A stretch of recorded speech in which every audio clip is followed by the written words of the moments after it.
السلام علیکم مهمانان عزیز، دوستان، خدوم یکایک شما را به این طرف خانه زیبا و بر هوای آسمان خیر مقدم میگوییم.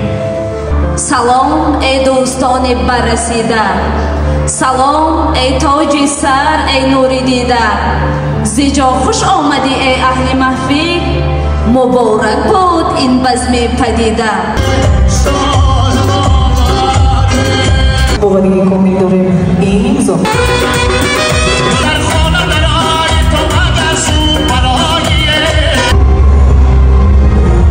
ششتنی دارد سری دستورخوان تاجیکی، مزه دارد خوردن یک برده نان تاجیکی.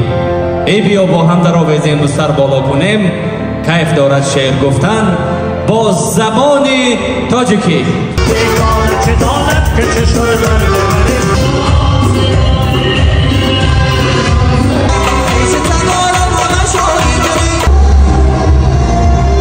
این ناز و نعمت تاجیکانه است، این جشن وصال عاشقانه است.